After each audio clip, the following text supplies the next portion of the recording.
Welcome inside the Parisi Palace, high above 2919 East Broadway. This is the Jake Feinberg Show, coming to you live on Power Talk. Please go to our website, powertalk.live. Download our free app and stream all of our live local programming, including Solomon on Blast, the Jim Parisi Show, and yours truly, the Jake Feinberg Show. And we can't thank you enough for making us part of your day today. And we had our first show of the year in the new year on Saturday, and it's great to get into the first week of January, people getting out of their slumbers, trying to be proactive, trying to do what they can in their own space to make the world a better place. And my guest is doing just that on his own, creating something called the Herman House, a place for music and art. Because let's face it, my guest came up when music was created within the community, not within the four walls of academia. He has a dream. It's on its way. Billy Martin, welcome to the Jake Feinberg Show. Thanks, Jake. Very well put, man. Very eloquently put. Thank you, brother. Thank you so much for having me. Oh, absolutely. I just want to make sure you get as close to the phone as possible. I want to be able to hear your voice, man. Okay, how's this? Better. Well, it's cool. I really dig this. Can you talk about the actual physical location of the Herman House? I feel like it might be right near Rudy Van Gelder's studios, but I don't know. Yeah, it's probably a mile away. It's in Englewood, New Jersey. His place was up on the cliffs, Englewood Cliffs, which is just up the hill, but it's part of the same town. And it's like Rudy. It's in my on my property. It's my backyard. I have a nice little backyard. It's almost like a little retreat. It's almost like you're in the country, even though you're in the suburbs. I have a Japanese tea house, a bamboo grove, and a studio that I built years ago, a small studio where I teach privately and record some things. And now the Herman House, which is going to be open to, supporting other artists, presenting my own ideas and other musicians.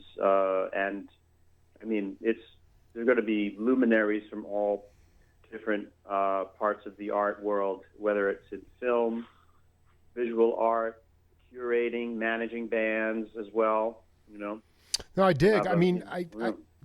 Can you say that with sincerity that you were raised in a multifaceted artistic environment? What I mean by that is, visual art, painting, hand sculpting, lights, music as well. But this is going to be multi-layered artistic ventures. Is that correct? Yeah, it's true. Yeah. I was just raised, I was raised by my dad and my mom. My dad's a violinist. My mom was a dance teacher. She was a rockette in the 50s. And so they had a certain angle on things, very encouraging. But I learned a lot on my own and through the mentors of the downtown scene in New York and playing with other bands and traveling. So I've been always into visual art as well. I'm getting into filmmaking now. And I just realized it's really all coming from the same place. Art is, I think it's important in society for everybody to have some kind of experience with art, whether they're creating or they're receiving, something from it that is helpful to them, So it's kind of like healing, I always see, a lot of musicians, Medeski and I were always saying music is healing, Mm-hmm. Whether you're playing it or you're listening to it, and it's the same thing with visual art and all that. So my idea is to kind of bring people here to work on their projects, to see other people work on their projects, a sound stage, an art gallery, a performance space, workshop space. Depending on the project, the space will be completely, with no furniture. Just come in with your project, whatever the project is, that we set it up that way, whether it's lighting, theater, films, projecting visuals and playing with it, or, dance, all these things. So, and I feel like it's the perfect time. I've been thinking about it for a while, but with the whole new administration and the government, I feel like, well, okay, now I really have to do this. Like, Yeah, and no, I I gotta do it did. fast. I did. I mean, because, I just also want to be clear. I mean, we're talking to a worldwide audience here, talking to drummer Billy Martin on Power Talk. This is not a boutique thing, right? I mean, this is not like, you have to pay $2,000 an hour. I mean, is it how accessible is it going to be for cats who are like I talked about in my opening? I mean, let's be honest. I mean, you guys, you can riff on it in a minute, but I mean, I did 2 interviews with Mtume last month, and he's like, "Well, how did hip hop start? It started by cats going to the park." I mean, music starts in most indigenous forms. New music, new vocabulary. So, I mean, I want you to talk about how accessible it's going to be to regular peeps. Oh, yeah, very much so. I teach privately, and I'm not cheap, but I'm not extremely expensive. When it comes to this situation at the Herman House, things are going to be very affordable, and there'll even be scholarships available. There'll be free classes. Now and then we'll invite people to just come for free if they can show up. They're part of it, and that all happens with getting funding, nonprofit funding, and things like that I'm working on already. I'm building a little bit of a budget so I can do that. So keep the cost down, and then have people come. And since I live here and I don't rent the space, the costs are low on that end, and I can have people come and visit. And just if they want to experience something and they don't have that much money, they could come. And some people don't have to pay anything. It's all going to be, they're going to be different, different sort of levels of, depending on what we're presenting and what it costs, But in general, I'm reaching out to people to come and experience, and all I want from them is to hopefully get something out of the experience. I don't want anything from them. But we will need financial support now and then, so that'll all vary, over time. Is there something like that you can use? Talk about the most prescient thing that you need at this moment, right now, to this audience. What do you need to? What is your goal, or what is the most pressing thing that the Herman House needs at this point? Well, I think spreading the word. I think just people talking about it. I think people just getting an idea of what I'm doing, and anybody who's visiting New York City, it's a 20-minute bus ride from the A stop at the George Washington Bridge or Times Square, and also if you're not here, if you're on the other side of the planet, or you'll never get to this place, then maybe you could do something like this yourself. Or be part of a community that does this, But ultimately, I've been asking people to donate. If they want, they can make a tax-deductible donation.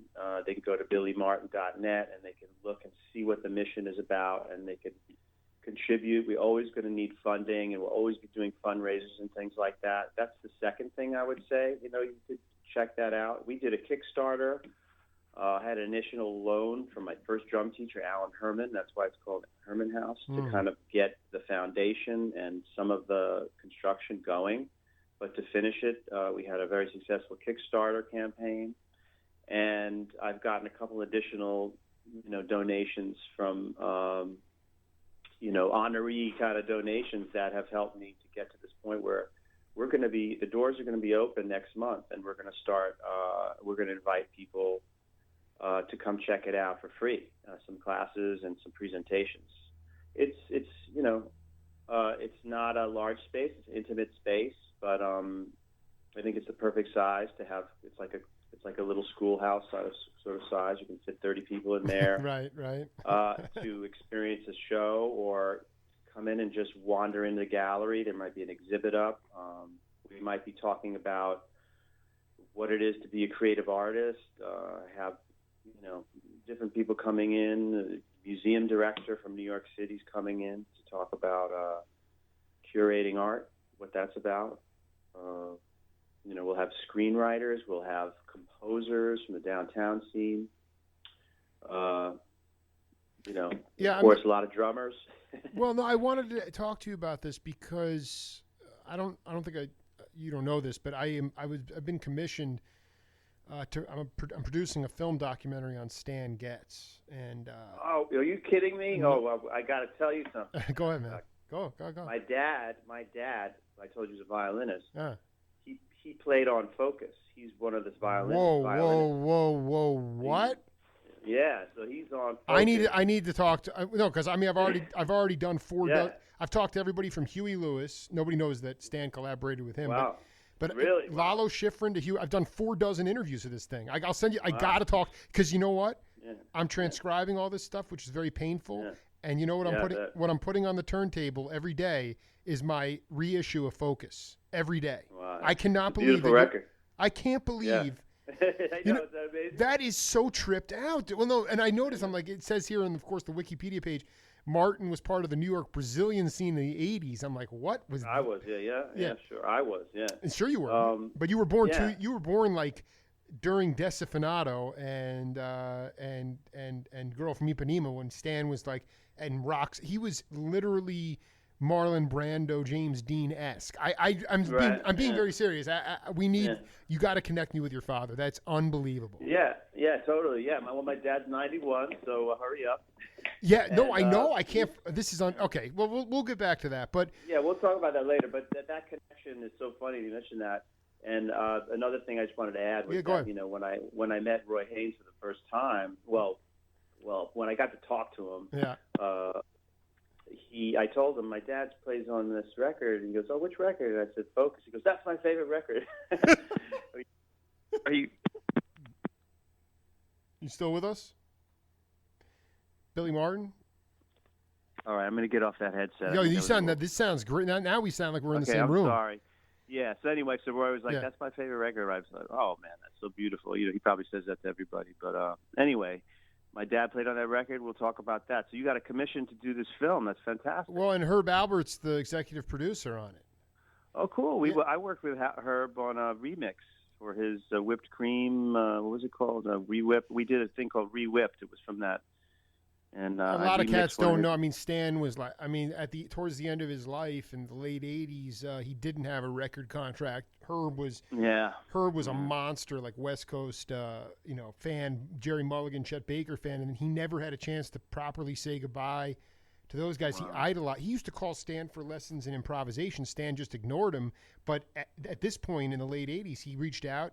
Stan did his last album on Herb let him stay. He was riddled with tumors. He let him stay in one of his Malibu mansions for free. He was best friends with Stan. Oh, sweet. So, I mean, the point is this. Listen, the family, which is insane. Yeah. First of all, Stan was a total insane maniac, as most geniuses are. And to get the family, we just need him to sign off on the dotted line and then do a serious amount of fundraising. But there's no joke. This is a worthy, I don't need to tell you about it. It's just, I cannot... Focus to me is so. What's so interesting about that whole thing is that he came back to the States from Denmark, and he was being. It was during Train and Miles. It was the modal music, and a lot of the people at Verve were like, "Dude, listen, just do a commercial album with a lot of romantic ballads. Yeah. Reconnect with the audience." And Stan's like, "Fuck you. I am going to work with Eddie Sauter, and I'm going to do this album and focus. It's unreal. I'm blown away." Well, I mean, what he did was he actually did what they asked. They don't know what they're talking about half the time, because they're thinking about money and business. But actually, he gave them something much better and along the lines of something that speaks to everybody, and an innovative, new third stream type of record, bringing in classical and jazz together. Not easy to do. Not easy to do well, and it helps to have cats like Roy Haynes and Billy. This is going back to the Herman House for a minute. Can you talk about your education musically? I mean, there are so many cats now.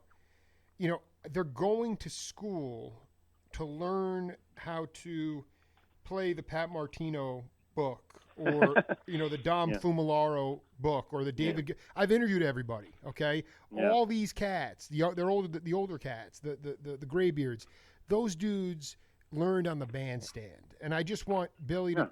I mean, is that part of the goal here? Is, and from the music artistic point of view, is that cats can get comfortable developing their own individual sound at the Herman House? Because I don't know how new vocabulary music is supposed to be built in the four walls of academia. So I just want you to riff on that. Yeah. Well, yeah. I mean, basically, you can't really learn jazz in school. I mean, that general term of jazz and what it is, and it's like a language that is still alive and growing and evolving. And it doesn't really happen in the classroom. You learn basic things, I'm sure, and I've been in and out of that academic life, growing up, and I'll tell you about that. Mm-hmm. But overall, it's a musical language that needs to be shared and experienced by being there where it's happening, where it's really happening. So you have to be with the masters. Now, some schools may have a master or two there, and that may work for you, but you're not getting the whole story. So my whole situation is, yes, I want people to develop their own language.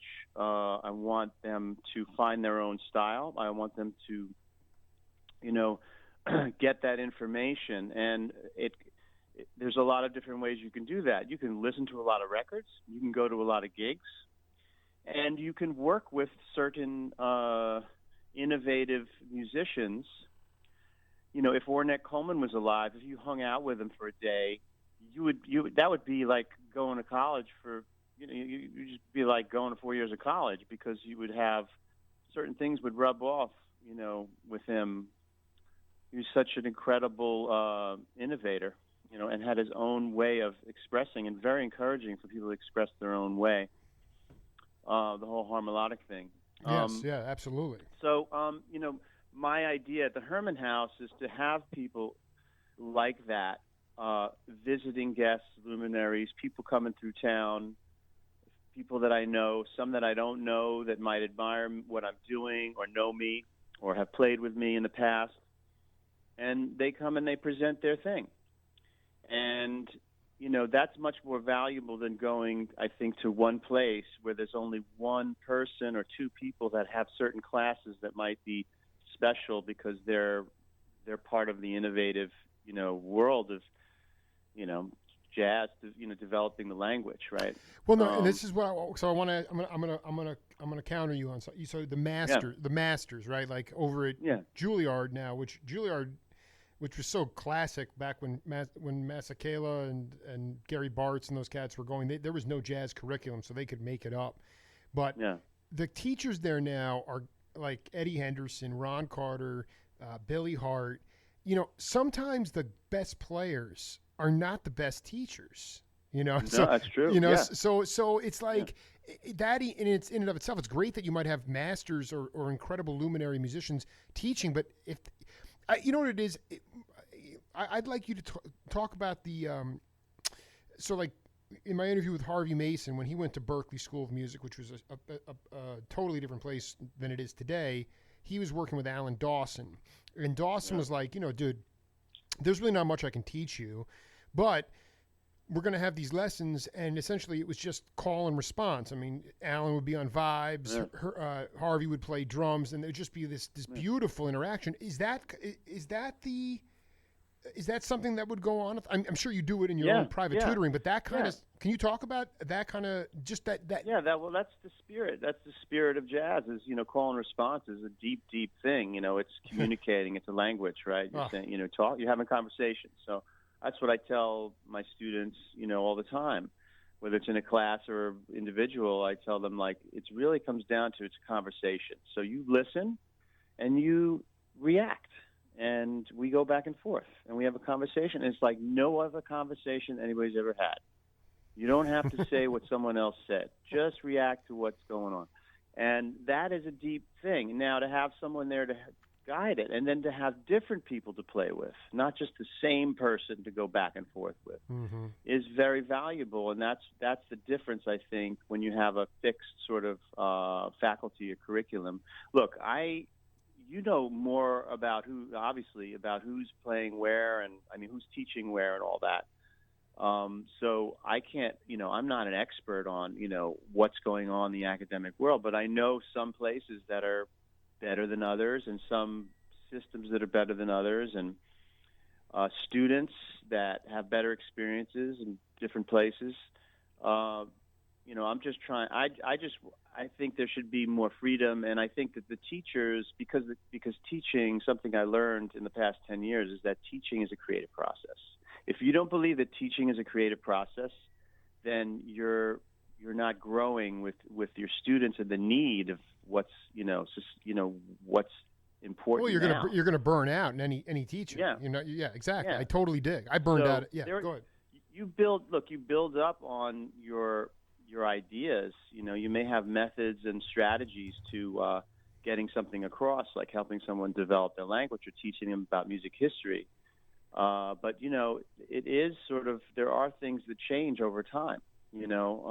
Perspective on things and what's needed in the moment, and to deal with each student like it's a whole new game. Everybody's an individual. You cannot teach everybody the same way, and you have to be open to that. And I think that that's the advantage that I think that more creative artists, real artists, like the masters, understand. That you just can't drill it one way down. You can't play with everybody the same way. I am not somebody. I am the last person to. We're living through this age of anti-education. I'm the last person that wants to demonize that, because I'm a big believer in education. No, just the opposite, really. I mean, it's just how we're educated. Exactly. No, and that's the point, is that you caught the tail end. I was born in '78, so I'm 30. You caught the tail end of education, where it was, in some respects, it was how to think, not what to think. And that, and I've interviewed all those cats, and Eddie Henderson, Billy, those guys. I mean, to me, it's like what I love is that it's a space. It's a legitimate, what you have at the Herman House. You're clearly a competent, professional, very good drummer, and you have a space to work it out. Okay, and you can play. Those cats, to me, they encourage their students to go and listen to records. So many of them were autodidacts. They didn't have the ability to hit rewind. They have to listen to something on the radio once and pick it up. So I'm not, and again, a lot of these institutions, for better or for worse, it's really great that a lot of these incredible dudes who, Billy Hart, he toured with Stan for almost all the 70s. And it's nice to have a place for them to get a paycheck and be in an institution. So I don't want to demonize it, but I just like the experiential component. My other question, if you could point to where you felt, in what musical setting your ears grew the most. That's a good question. All right, well, let me just trace it back to like my education, which is like basically, I started studying with my first drum teacher when I was 11, and it was just a fluke. I didn't know what I wanted to do, but I set up my brother's drum set and started playing. So I started taking lessons. I started getting the feeling for actually learning something for the first time. I was never good academically in school. I didn't really get a lot of it. And I went to some bad schools, and growing up in New York City, I went to, very strict Roman Catholic school. Big mistake. Anyway, so I started learning, from this first drum teacher, and then over time I studied with a lot of different individuals. While I was going to public school, after that in New Jersey, I moved to New Jersey, I was studying privately with a lot of different teachers. Everybody had a different style. 90% of them said, "Don't go to school. You don't need to go to school. You're already playing. Mm-hmm. You just need to find work. Trust me." I dig. And so I got a lot of encouragement about, no, you don't need to go to school to do what you want to do. You're a good drummer. You're good enough. And then you just kind of, get work. And, and then I did audition for Manhattan School of Music as a classical percussionist, because I thought, I want to be in that world. And that was a big mistake, because I am in that world, but as a orchestral percussionist, I couldn't cut it. I just wasn't that type of player. Hold on, I want to be clear about something. Yeah. I believe you were the type of player, but was it more to the fact that you did not want to take a directive from a conductor? Well, yeah, basically, like basically, it was like my reading wasn't up to par, and I was really fantasizing that I could be this orchestral percussionist, and I was, on the side. It was part of what I was doing. It was part of who I was, but it really ultimately wasn't my calling. My calling was actually composing, being a jazz drummer, and so. I got rejected. I felt, that was a little bit of rejection. And then I started studying with other teachers and went to this place, Drummers Collective, studied with a lot of great Latin, Afro-Cuban teachers and Brazilian and all those experiences, really pointed me in the direction. Encouragement here, failure here, all those things got me to a certain. Let me just I'm sorry, I lost track of your original question. That's fine. This is a total jam session. It's all stream of consciousness. Yeah. What I was getting at is you were riffing on the idea. Your mentors were saying you don't need to go to school. You just need to find work. And I said, where did Billy Martin's ears grow the most? Oh, right. Okay. Yeah, that's the question. So really, so. Going through all this process is different, chapters in my growing, student musician life. I was playing right out of high school. Brazilian scene in New York, touring even with Chuck Mangione, who was considered smooth jazz, corny stuff. I learned a lot playing with him because I had to perform in front of an audience, solo. The band would walk off the stage for 10, 15 minutes, and I had to I had to create something. I had to entertain the folks, And you just had the equivalent of a Grateful Dead drum solo for 15 minutes? I wouldn't call it Grateful Dead, but yeah, so it could be more like Weather Report. Yeah. Lean towards that direction. But yeah, just to play free, I was never told what to do. Chuck always liked what I did, and he actually encouraged me. He loved that I would take it out, and no one else did. And he was always he never, he loved it. So things like that. Playing with Bob Moses, Bless him, man. Rock along, baby. Yeah, the downtown scene in New York, I think, was really the place where I just found the way of, by example, by working with all these different bands, whether it's with John Zorn, with the Lounge Lizards, or people who play with the Jazz Passengers, or, the Black Rock Coalition Cats, Defunct,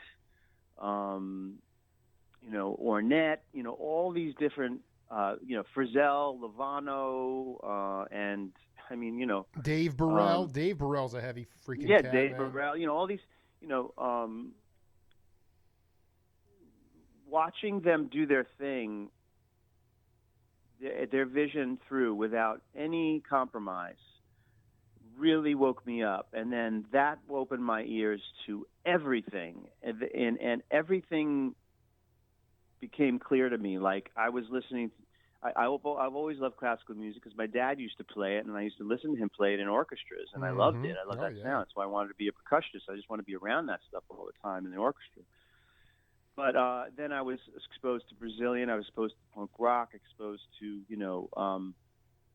folkloric, African, Haitian, Appalachian music, minimalist stuff. And it was all happening in these clubs like the Knitting Factory and the Kitchen and, a town hall and all these places. And I was part of that scene now. And while I was jumping around, getting hired by different musicians because I was a decent drummer and a percussionist, this was rubbing off. So my ears really opened up in that scene. And it wasn't like you're a jazz musician, you're a rock musician, you're a classical musician. You're avant-garde. It was like you're just, you're there to just make it work for whoever needs you. And so you learn a lot. You learn a lot by having to help people create something. And John Zorn was someone who really got groups improvising with certain kind of game pieces and things like that. And I thought there's another way to get people to play. Right. You give them a lot of freedom with some rules. If he points a finger at you, play anything. Yeah, and then just he play. points a finger at someone else, and then you got a duet going on. That's all. He doesn't tell you what to play, what key to play in, or what rhythm to play. He just points at two people, and then he cuts you off if he wants to move on or he doesn't like what he hears, or add someone else.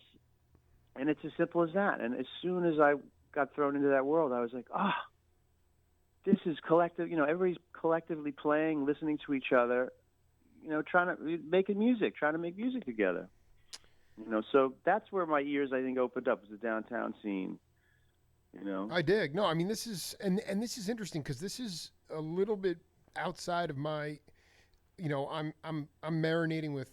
I just talked to Carmen a piece about jazz gigs he was playing for the Mafia at the club where the Goodfellas were, where that movie took place. There's another film or book for you. Well, I mean, it's just, what's incredible is that what's so freaking cool, Billy, is that I've become I'm not a musician, but I've become obsessed because I'm a big vinyl collector and I just love the cats. Is that all the dudes, Densmore, Carmen, Keltner, I've done hours of interviews with all these guys, Garibaldi, and the thing is they all grew up listening to dudes who were really keeping time on the cymbals and not reliant on the bass drum at all. If they were using the bass drum, it was for rebound. It was just like an incredible, and I'm intoxicated now by rhythm because what I hear so much now, if I go hear live music, I wind up tuning it out because it sounds like Rick Marotta just told me before the new year. He said, we were all trying to emulate real people, but when the drum machine came out, all of a sudden you get real people trying to emulate a machine, and pretty soon you can't tell who the person who it is drumming. Now you have your own individual sound, and to me, you talk about freedom and the new administration from a socio-political point of view. I believe our freedoms are being infringed upon. I think it's been happening for quite some time. In fact, since 9/11. So we're becoming less free as a society. You go to Wisconsin, you go to Iowa, incarceration is bubbling over. Okay, so you are trending against, you are pushing back against this zeitgeist that's going on in our country and around the world. And I would love you to talk to cats around the world. Ultimately, some people are going to wind up at the Herman House, but not everybody.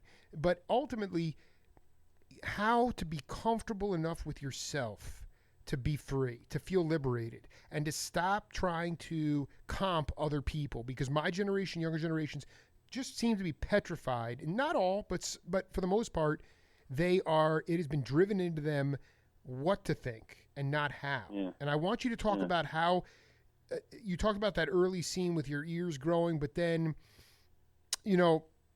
as a teacher now, somebody who's quite established, couldn't you talk about liberating yourself on the drum kit? What advice you give to cats who are, stuck, lack of a better word, stuck?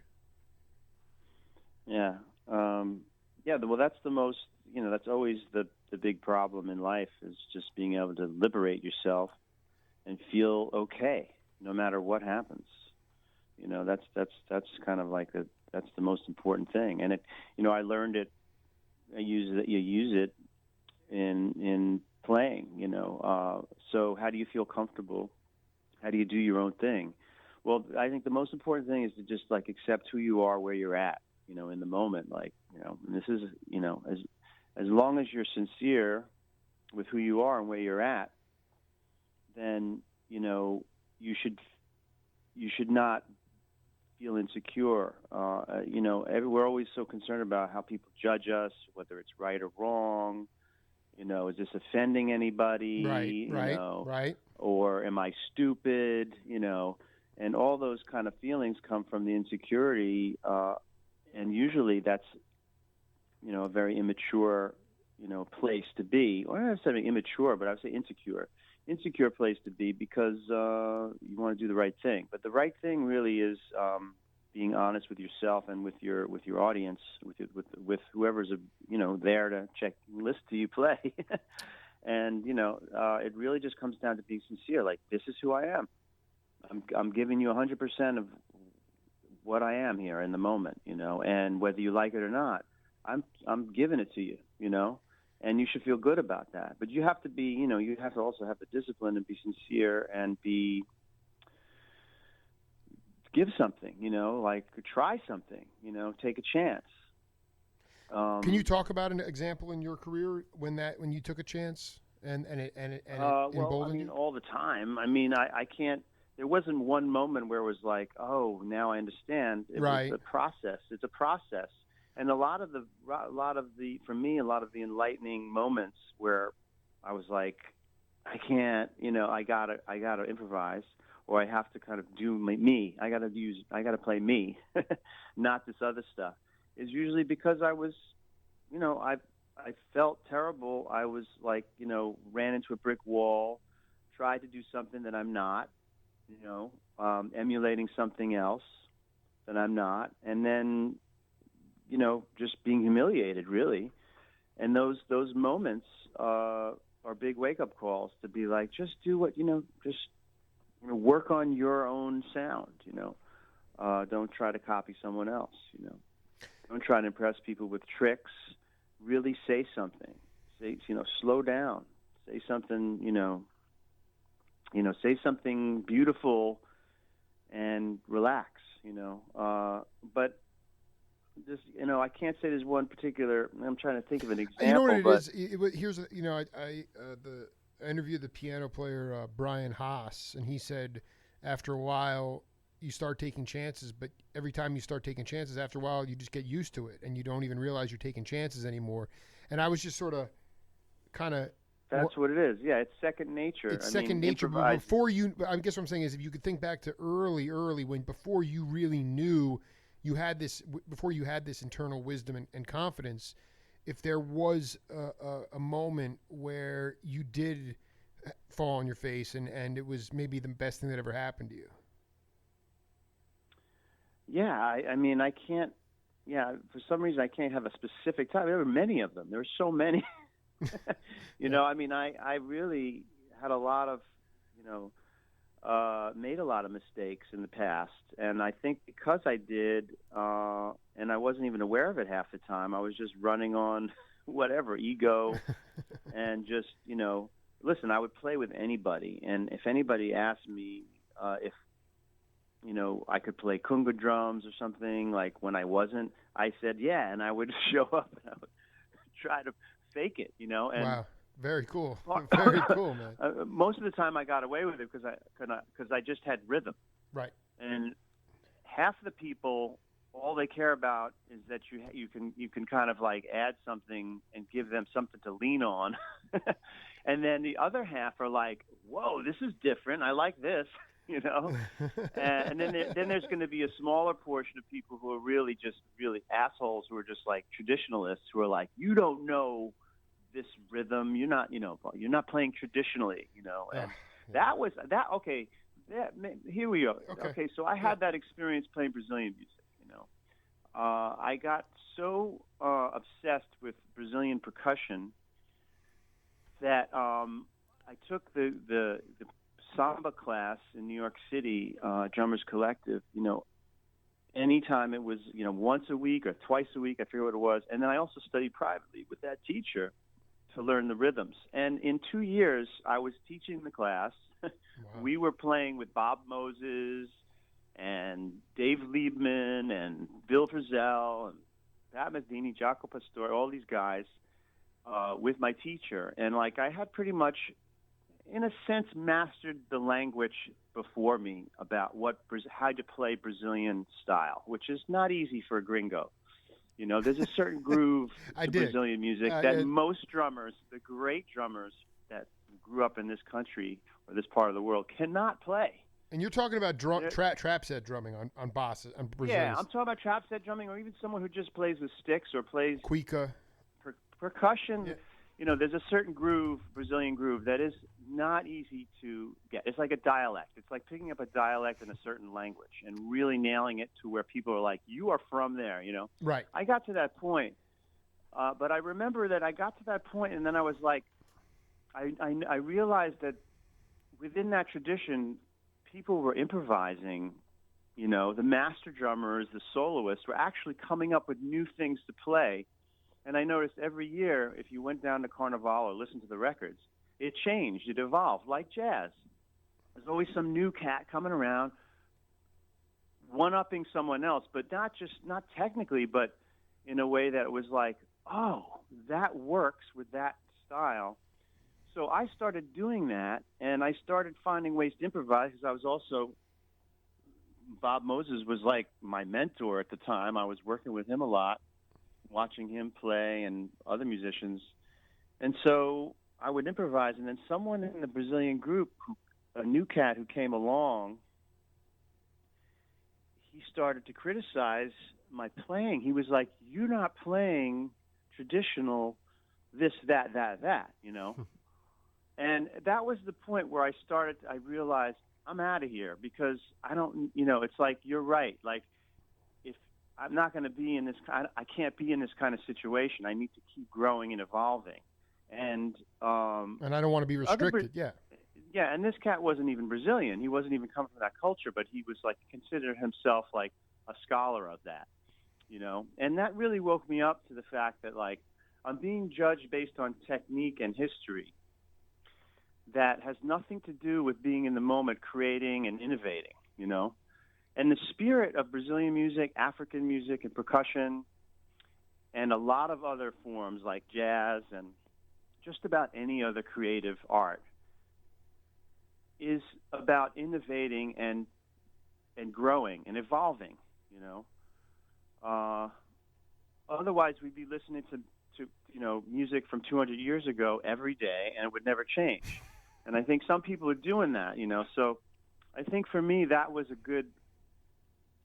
a wake-up call for me. That was like, you know, I'm having fun up here. I'm doing these things, and someone's telling me I can't play like that because it's not traditional. But actually it was. And now, you know, what I realize is there's a lot of great drummers who they eventually break out of this, you know, sort of system that they've been working on, that they've mastered. Right, you know? right. And they have to break out of it. So how do they break out of it? You improvise, and you start blending things together. You start blending French with Italian and English. You start, you know, using some street language, some pidgin, some, you know, and, you know, it's like you're bilingual, you're trilingual, you're quadlingual, you know, you're omnilingual. And that's ultimately what it's about. Music is universal. It's sound, just arrangement of sound. So there's really ultimately no rules. And for me, it's like the medicine, you know, it's like medicine where it's not this type of music, this thing that I'm playing may not be for that person, but for that other person over there, they're getting something. It's resonating with them, you know. And that's really what it's about. Yeah, no, I'm curious though. You can, so that cat was like, you know, it's not traditional, and you're like, no shit, I'm trying to branch off and do different dialects. And wherever you went next, do you feel like you were able to continue on and develop your own vocabulary? You felt like that was the... Oh, yeah, that was the beginning. That was the beginning. Okay. Yeah, yeah. I basically had the bug. Like, I was playing with Bob Moses in his band, and what he was doing, like, he had when I met him, he just came back from visiting Hermeto Pascoal in Brazil. Oh, yeah. And he was like, I'm so inspired. I got to write this music. I want, and I love Brazilian percussion. And that's why he came to this class. And that's where I met him. And he saw me and he heard me. He said, man, do you want to come over? I'm working on some music. If you could just play that stuff. And then, you know, and that was the beginning of my relationship with him. And I watched how he was working and how he was inspired. And it was basically like taking some Brazilian rhythms, mixing them with like African soukous, and putting some Bach, counterpoint over it, or some seventh chords all over it, and and blending it all together, and that was his vision, and it was like, oh, it's like, and Hermeto is a perfect example of someone who's like, what is Hermeto, a traditional musician? I mean, he's created his own universe. Is Sun Ra a traditional anything? These guys, Ellington never wanted to be categorized. Like, they were inspired by everything they heard. Right. I just transcribed my interview with Nat Hentoff, rest in peace, and he. Oh man, I can't believe you left the. Well, I'm gonna send you the audio because it's inspiring. Because thank you. On top of the, I mean, he's railing on the Fourth Amendment and stuff, but what he did talk about was, he goes, Duke Ellington was a dear friend of mine, and he told me early on in my career as a music writer is don't categorize anything, and it's and my show is all about music, and it's like segregating. You're segregating things.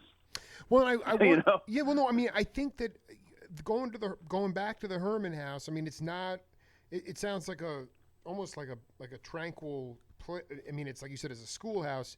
How much of it though has to do with this idea that you are looking to provide a venue? I mean, when I talk to some of the older cats, there's a big supply and demand issue, because you have cats like yourself, going back to the early 80s when you started your career, they come out of school, they got great technical chops, and there's got no places to play. I know it's not a club per se, but I mean, that's a big issue. To me, it's like vocabulary in music cannot grow in all genres without the ability to be on the bandstand. And I'm not trying to go back to the Grand Ole Opry. Meeting place. You need a meeting place. Right. You need a meeting place.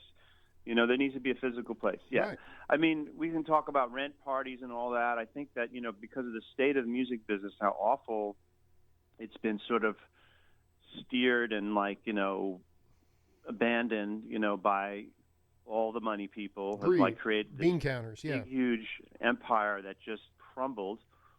And but it all comes down to if you can't get a gig, then you just invent your own gig. Right. And that's what I learned in the downtown scene as well. A lot of these artists were like, I don't care about playing that place.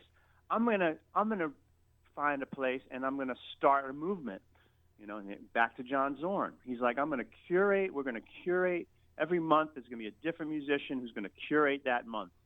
They're going to call people up and they're going to put together their own thing. Curating. Then you've got a community of people who are calling on their community people. And the next month it's a different musician who has maybe different connections. And it's not like incestuous, because every month is a different musician. So that's another way to deal with that problem, The other thing is to literally, the rent party idea is like, have people at your house, get some musicians over, and pass the hat around. And you probably make more money than, a dinky little club who's just trying to make money on people drinking, than you would necessarily, you know what I mean? It's like, you never know. But you have to start your own movement. I think it's really about the community, and it's really about a community supporting each other and, providing a place for each other where it's safe. It's safe to explore. It's safe, explore artistically, and to bring people in that would never start their own movement, but they know this place exists, so they can go there. It's like their meeting place. It's their Elks Lodge or whatever. Their social club. Is it fair to say that Medeski, Martin, and Wood started that way? Well, I mean, we started playing. I had a loft in Brooklyn, and we just started developing. We just had sessions there, like jam sessions there, and then John and Chris moved to East Village, in Avenue A, and then we would play in their apartment. And we would have people over and things like that, but we pretty much started playing whatever clubs that were around that would have us, or usually places that were more inclusive, But there's always a balance between trying to find a gig. I mean, I guess there were a lot of phone calls that had to be made, when we started touring in my van. Right. I mean, I caught you guys when I was at BU, and it was full on up and running at that. I mean, it was 98 or not. I mean, you were playing Yeah. a myriad of places, but I mean, it was a gig. I mean, that's the other part of it, is that aside from the fact that the music industry has shrunk to a small business, on top of that, it's like, uh, you know, Dizzy Gillespie was treated the same way. In this town. He was from this town. He lived in this town. Of course he did. Englewood. Englewood, baby. Yeah. Yeah, no, I mean, he was big time. You know, I interviewed Bill Cosby, and Dizzy gave him his mouthpiece on his deathbed. But the thing is Wow. that the thing about it is that he was treated with reverence the same way a doctor or a lawyer would be at that time. Now I know jazz was the popular music at that time, but the thing is now it's like this mentality of, well, you can play for the door or it's pay to play. I think your point is really prescient, is the idea of saying, please stop waiting for an opportunity. Create your own groove. And don't wait. You're right. Exactly. I mean, ultimately, though, the thing is that you guys did that. You all were very talented, and you were doing something very unique, borrowing from the old school, putting your own accents on it. I mean, you clearly you had gigs. I mean, there was no pay to play back when I saw you. So I mean, you build. Well, that was a lot of leading up. I mean, we led up to that. We played, places we'd never played before for 5 people that never heard of us. They were just regulars at the bar down south. I dig it so much. We did that for years. I mean, and we traveled and we slept on people's floors or the club upstairs, or and that actually is an old, not only punk rock and roll style, it's also an old jazz style. Big time. The dude, Going out on a Lenny school White, bus, Art Blakey, and dude, all those cats. Oh my God! I mean, dude, the loft scene of Dave Liebman, Grossman, Lenny White, Dave Holland, Chick Corea, they all lived in the same building. Well, yeah, you're talking about the loft scene now. Yeah, like Sam Rivers and Ornette and even Yoko Ono. I mean, that was kind of what the downtown scene kind of was, a lineage of, the loft scenes, downtown music. That was all below, whatever, 14th Street and that's where there were affordable lofts in the East Village. People could, Moses used to tell me this story. I know. And so, that was a DIY, the musicians taking control of their scene and starting to present music, Rashid Ali, that is, he had a place. And that's the spirit of a real community of artists who make it their own. And a lot of those people you'll see, who went for that, took the risk, became very successful. And some just iconic, examples of, uncompromising visionary artists, who had created an empire, in their own little empire. I don't know if empire is the word, but, their own... Their enclave. I mean, the truth is that, to me, the ultimate artist is, you talk about Rock Alarm, Bob Moses, and one of his compadres is Tuskegee Munoz, who does not could probably be a full on pop star, but just chooses to keep both feet on the ground and live a very humble lifestyle. I think that's the other part of it, is the idea of saying, how am I, Billy, how am I supposed to make a living? I'm being crushed by the weight of the cost of living. How am I supposed to make a living as a musician? And it's kind of like, if you make authentic music and you're in it for the right reasons, you're never really going to get shaken to your core. But It's not about making it's not about making money. I mean, if that's a byproduct, my show's been on for 6 years, and it's the most liberating thing in the world, because I'm become enlightened by all these people, but all these beautiful artists. But at the same time, I'm not just slinging syndicated hate radio stuff. I don't want to do that.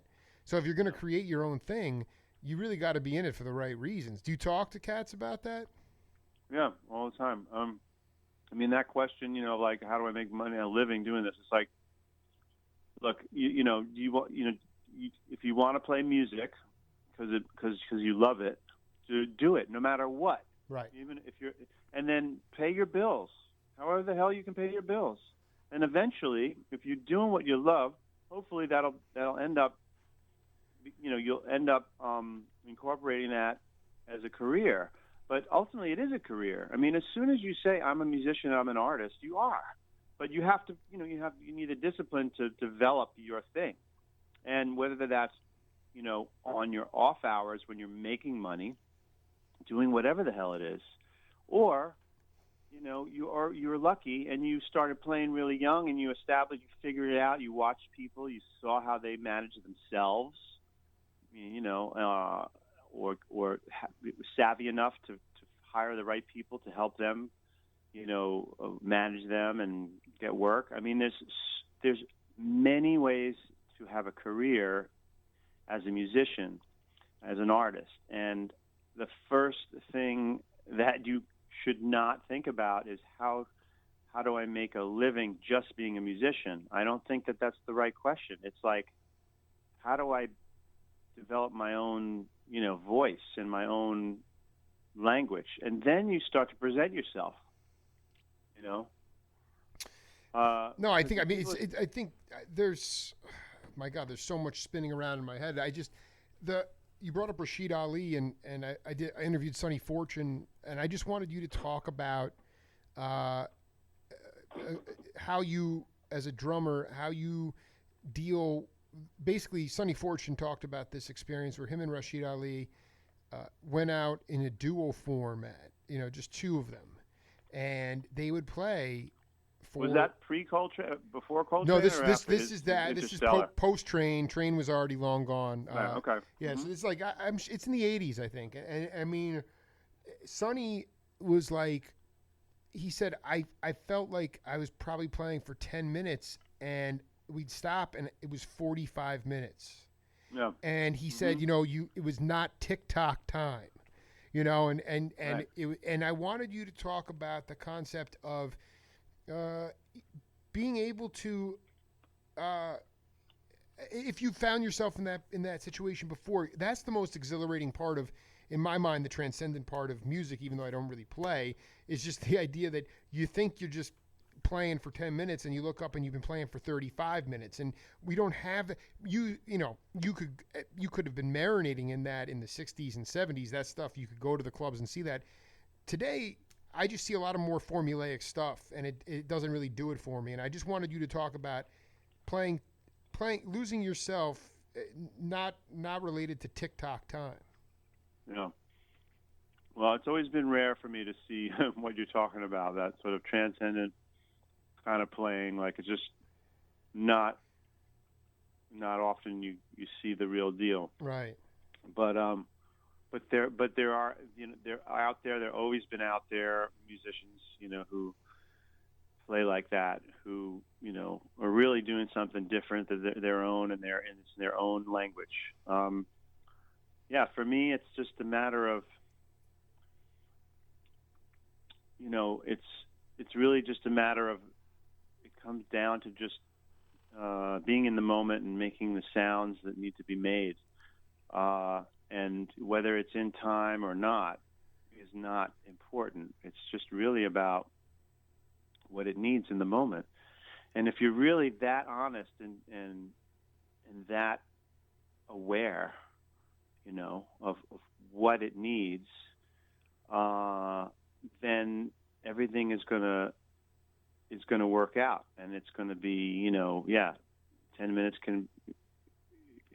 45 minutes can feel like 5 minutes, 10 minutes. If you want it to go on forever, Right.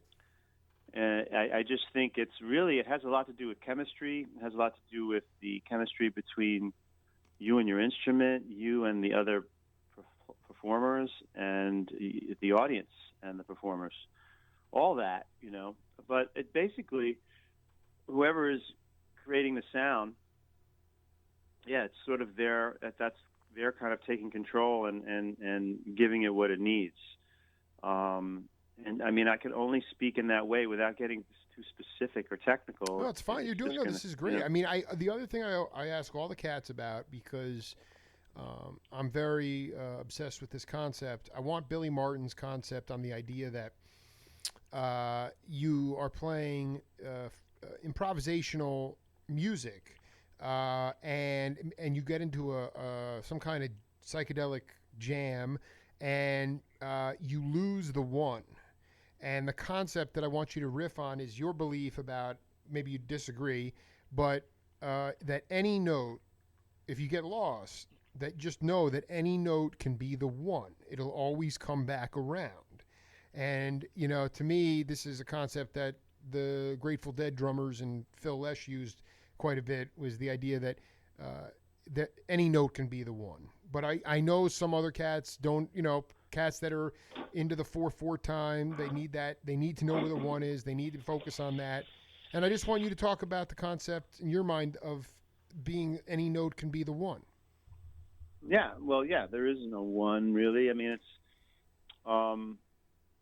it's if you, first of all, getting lost is kind of is the whole point, right? When you're that okay with things, getting lost is really what you want to do. Exactly. You want to get lost because you want to explore that realm that you're in, and so you celebrate that mistake, that lost feeling, and figure a way to get yourself saying something and get back into it, or continue to create your own little dimension. So for me, it's being aware when that happens and not making the mistake of punishing yourself and trying to correct yourself and listen to someone else, what they're doing and what you think you're supposed to be doing, what they think in their head, what you should, forget it. You're gone. Yeah. That's the worst thing that can happen, is that you're trying to outthink everybody and trying to be clever, and exactly. Then playing, you're playing not cliche, Yeah. and forget it. So, okay. So Billy Martin, once you actually take on the idea that getting lost is what it's all about, then it's a matter of just, even if you know that you've kind of gotten lost, it's kind of just feel it and go with it and listen and it's groove. about being a composer. It's about being a composer. Right. Improvising is really just spontaneous composition. The master improvisers, master musicians, improvisers, are the ones who are constantly composing and thinking about form in the music, or sometimes not form, as Moses Rockalam will tell you. But in general, it's like I'm telling a story. I'm improvising, but I'm like, I'm following something. I'm directing something. I'm shaping it. I'm molding it. I'm molding a piece of clay. It has no form right now. By the end of my solo, it's going to have a beginning and an end and a middle, and it's going to, and there's not going to be anything like it that I've ever done before. And that's really what improvising is. It's being in the moment and spontaneously composing. So if something happens where you get lost in the moment, automatically you recognize it as, oh, that needed to happen.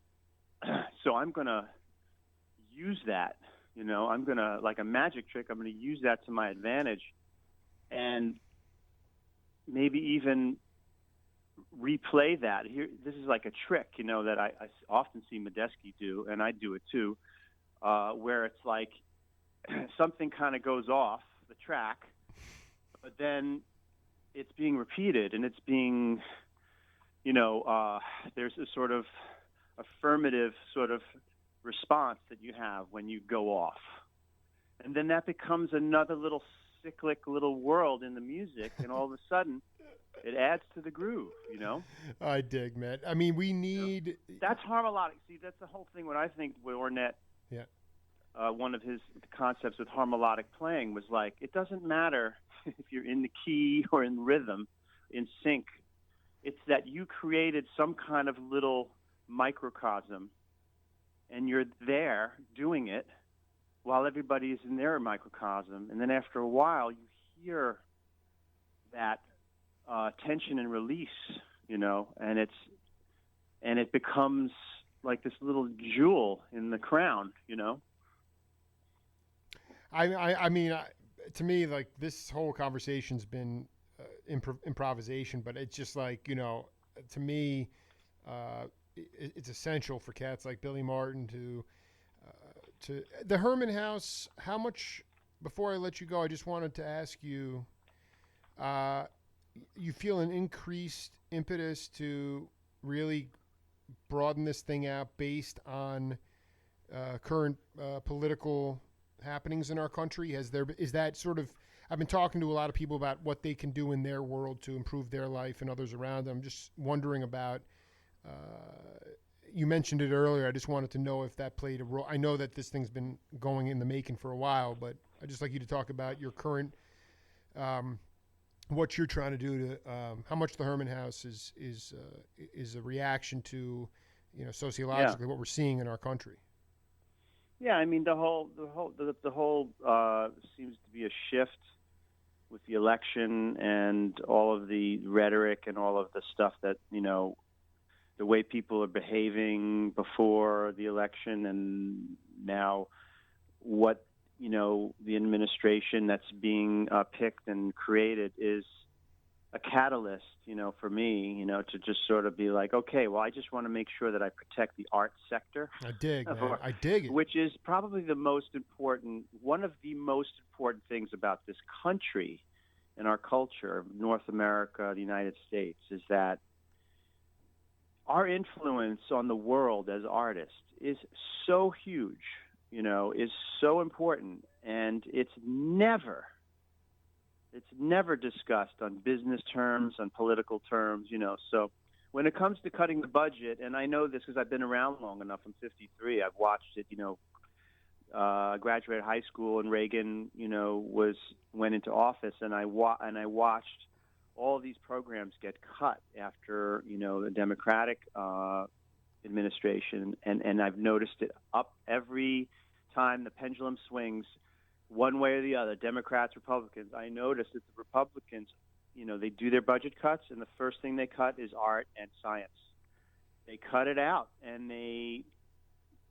talk about people that getting laid off and losing funding and research, medical research, and artistic research. It's the creative sector. It's the individual. Exactly. It's the individual sector. It's the part where that's what makes our country, dumbass. It's like that is what. Well, how is it? We've innovated so much in this country, and that's what makes an economy work. Is that you have innovators. But how do you get at a point? There are people that constitutionally don't have the ability to understand the unquantifiable, which is the arts. Okay, so they only see quantifiable stuff, what it comes down to in the bottom line, the greed factor. And you can't listen. Music, like you said, is healing, and the value of music is unquantifiable, and that's the biggest challenge we face. And especially now that we have this guy, this billionaire who's been bankrupt millions of times, it's all about money. It's all the bottom line. Yeah. And you can't see climate change. You can't see it. You can't 100% know it, but yet you can innovate to save mankind. But nobody wants to do that because they can't quantify it. And that to me is the biggest issue now, is the idea of saying, how do you make, I thought what Herbie Hancock said was interesting. He talked about making music a part of mathematics, bringing music into the mathematical form of teaching because of the scales, and there's just so much mathematics in music. You just have to make an argument that, like, this works. This is my argument is this right now, anyway, as far as like justifying music and art in schools, is that it's the creative thought and the process of developing a language, whether it is with sound, with visuals, for instance. In this way that's not so tangible all the time, but it's basically you're being, at a very young age, you're learning. It's like a multilingual process, and your brain develops in a way that is able to multitask and handle a lot of things, and it's not just technical. It's like empathy. It's like listening. It's like receiving and communicating and working together.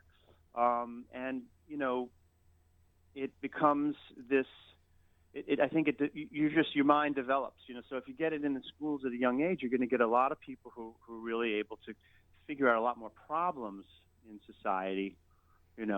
I guess that's the other part of it is that the other reason I think what you're doing is so important is that the diabolical part of the situation is that there are people in power now who actually really don't want to solve problems. It's all about power. It's all about power. Exactly. Right. It's basically always been about power, and it's just always taking these different forms and diabolical forms of like who's in power. Right. The church, the state, right. the banks. I mean, that's what it is. It's money. The money is the power now. It was the church. It was government. It was the military. Well, the truth is that, and I'll be honest with you, when music thrived the most, it was the mob. Yeah. I mean, there's different. I mean, you go different times and different places all over the world where these things happen. I always like to think about Dada, the Dada movement, in Europe, and how okay, if you want to justify something economically, you could say that that artwork is in all the great museums in the world, and they're $40 million, $100 million paintings and artworks that these freaks that were totally dissidents and totally anti-establishment created. Right. Now, the richest people in the world are buying their work, and that's their investment. That's one of the only things besides real estate that has any kind of value over time, is history and people who innovated things. But that's just one example, But it all comes down to power. It all comes down to we don't want people thinking for themselves. We want to just kind of dumb everything down, and we want everyone to just be comfortable enough that they don't feel suffocated, but they can't really think for themselves. We'll feed them, whatever we want them to. Yeah, we'll give them buy our products. Yeah. Mm-hmm. That's right. And we'll give them their fix. Yeah. No, I mean that spiritual materialism. Yeah. Billy, I got to wrap this up, but I just want to say, I got to tell you, really, obviously already you've been painting on your palette for quite a long time, but working on it. I really dig the whole. I already know a couple cats I'm going to hip to the Herman House, and I really I dig what you're doing. And can we text? I really would love to get a hold of your father for the documentary. Yeah, it's important. Yeah, absolutely. I'll shoot you a text. He would love to. He'd be. I'm sure he'd be. I'll be honest with you. I don't know anybody who's really. I don't know if Creed Taylor produced that, but outside of that, I don't know any musicians that are still alive from that session. Sauter was there. I don't think Creed Taylor, but Sauter did the arrangements, and he'll tell you what he knows, what he remembers. All right. Well, and I'll send you my website. You're part of the you're part of a prestigious group now, buddy. All right. Thanks for having me. Love always, Billy. Be good. All right. Yeah. Same here, man. Later on, bud. Bye. Just heard from a great drummer, amazing human being, Billy Martin. We just waxed poetic for about an hour in all sorts of realms. The Herman House is going to be opening up next month, thanks to Kevin Calabro as usual, and we will rejoin the Jim Parisi Show in progress. But some people are doing it like it's brand new, and like they're the first ones to think about it, and it drove me crazy. I'll give you an example. First of all, I like to watch Shark Tank because as an entrepreneur, or at least a wannabe entrepreneur, I always get a kick out of that show.